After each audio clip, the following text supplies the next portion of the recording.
Mu mirembe egyayita okutta enswa kwabangamu amagezi amayitirivu. Enswa zibuuka mu biseera bya nkuba, okwekyeya tezibuuka, wabula baazisaliranga amagezi bwe baazikubanga ne zibuuka. Baatemanga eminyolo 3, ogumu ne bagulinnyira ku ttaka n'ebigere byombi, emirala 2 ne bagikubisa guli ogulinnyiddwako. Otuula ku nnaka yina okwata emiggo n'okuba pereketya mpa ku nswa, pereketya mpa ku nswa, pereketya mpa ku nswa. Ng'olaba naye akyakala bulungi ndaagikuba pereketya mpa ku nswa, pereketya mpa ku nswa. Kati agenda okulaba nga okuyege butandise okufuluma mu maaso gwe. Ekyo baakikolanga obudde bukyali ku nkya nga tebunnakaalaama, ng'ettaka likyali linyuukirivu. Oluusi baasookanga kufukirira mazzi awali enswa. Abakulu batugamba nti enswa bwe ziwulira amaloboozi g'eminyolo zirowooza nti eggulu lye liduduma, era ne zirowooza nti ebiseera bya nkuba, ng'olwo zisala amaaso ne zibuuka. Nga mulimu lyesanyuka ng'amaaso geggula, genda okulaba ng'obukuyege bugize eki nga buzze. Enswa bwe yasalanga amaaso oba gayita amatabo, nga bagizimbira omugalo okumalayo ekiswa. Mu mugala baayaliirangamu obusubi nga butunudde mu nvubo. Ozimbako obuti, era obuti obwo tubuyita muttanswa.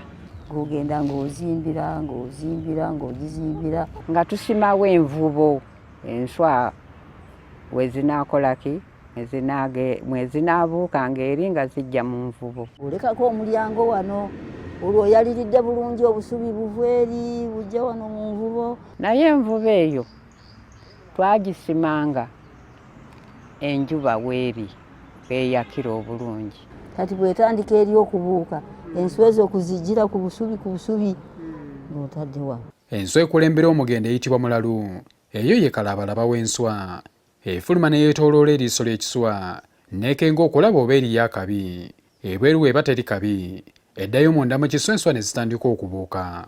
Bw'ekwatibwa n'etaddayo munda, kiba kitegeeza nti ebweru waliyo akabi, ng'enkuyege zitandika okubikka amaaso gonna, ng'ekiswa olwo tekikyabuuse. Kyebaavanga bagitya ne batagirya. Era enswa ekulembedde yeeragirira zinnaazo ekkubo. N'enkuyege waliwo era ekulembera. Enswa eyo baagigirirako n'olugero nti anaakugoba ku nswa okugamba nti tuli omulalu. Buli kika kya nswa kirina ebiseera byakyo mwe kibuukira. Ennaka zibuuka mu ttuntu. Ebikoyo byazo bye wandiise ebisassalala singa zibadde enjuki, bye bimerako obutiko obuyitibwa obunakanaka. Ennaka zino za misana ku ssaawa nga zino 9:00. Embaala zibuuka ku nkuba eggulo limu, era zino tebazirya, wabula ebikoyo byazo kwe kumira obutiko obuyitibwa obubaala, era bo babulya. Entunda n'obuggalamatu zibuuka lwa ggulo. Entunda bazibikka era bazirya, naye obuggalamatu tebabulya, era bubuuka okuva mu nkulukukku. Embobya zibuuka Akawungeezi, tezizimba kiswa, tebazibikka naye babojja mbojje. Empawu zibuuka ng'obudde bukya ku ssaawa 10 oba 11, era zino bamulisa mmulise n'emmuli. Ate ensejjere zibuuka ku ssaawa 6 oba 7 ogw'ekiro, eyo y'essaawa eyitibwa mattansejjere, era nazo bamulisa mmulise. Ensejjere n'empawu zo twazittanga kiro. Ezo empawu zibuuka ng'enkoko zikookolima, obudde bubasangayo ne bukya ne bubasangayo.